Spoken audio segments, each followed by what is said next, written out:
please welcome to the stage and please give a huge round of applause for Dan Montague, our good guy for 27.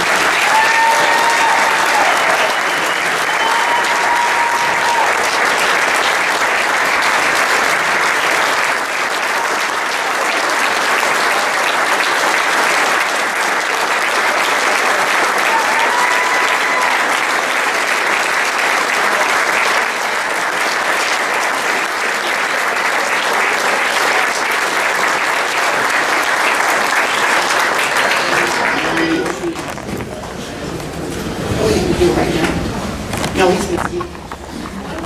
Okay. You can speak. Thank you. I'm not on Facebook. I've never played Candy Crush. And I don't have a tattoo. That's my first name. They say, "You're the man!" Anyways, I want to also thank my family for showing up. This is their first Good Guy Open. They know I go to these, and they don't really know what goes on. You try to explain it until you come in this room. You don't know what the Good Guy Open's about. Over time, the Good Guy Open has totally changed how I feel about things. It's probably been about 10 years since we first started playing. Gary Ziggin asked me to play with him in a charity golf tournament. His wife was dealing with cancer at the time. He said, "Yeah, let's do that." At the time during the game, I really thought it was a golf tournament. I really did. And then we came to the dinner, and Kelly started speaking, and it's like, this ain't a golf tournament. This is something totally different. Over that time, we went and I've golfed with guys that didn't make the Good Guy Open the next year.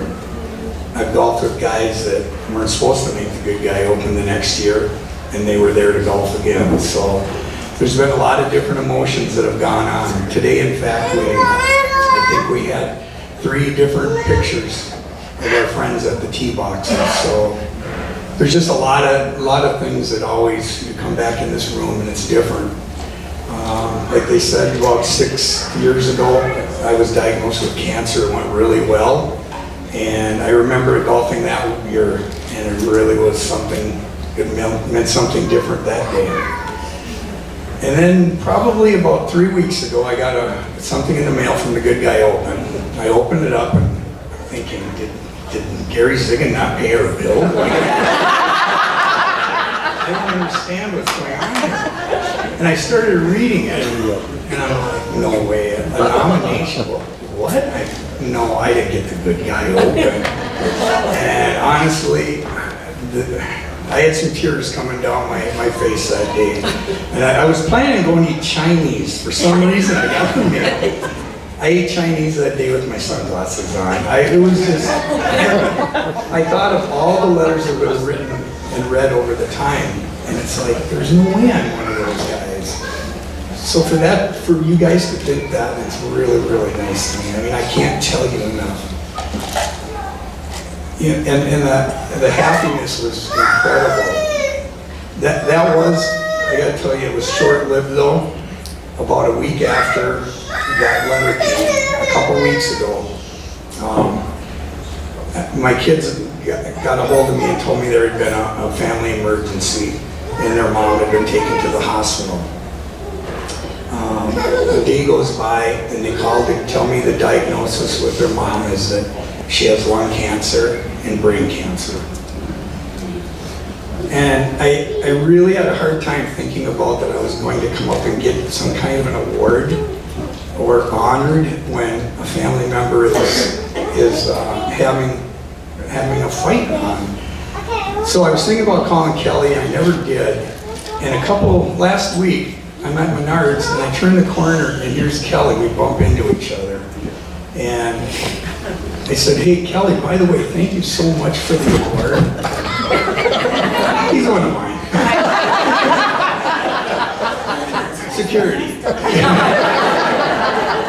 But I said, "By the way, thank you so much for the award." I go, "It means so much to me." He goes, "What award? Can you bring me up to speed?" And I'm like, then I start thinking, maybe I read that. And he goes, "No." he goes, I'm not on that committee. And they don't. So I'm like, oh my God, I did get it. So anyways, then I said, you know, Kelly, it's kind of weird. I went into you. I wanted to talk to you last week. I told him the story about what's going on. He said, you know, Danny, I got to tell you, you do whatever you want to do. We'd have no problem if you showed up and didn't show up. But he goes, I got to add one thing. He goes, you know what? He says, if you tell that story to that room, there isn't a room that you could tell them that they totally get it and understand it. And I thought about that a lot, and then I started thinking, like I say, over the years, what everything that's meant to me, this room has meant to me.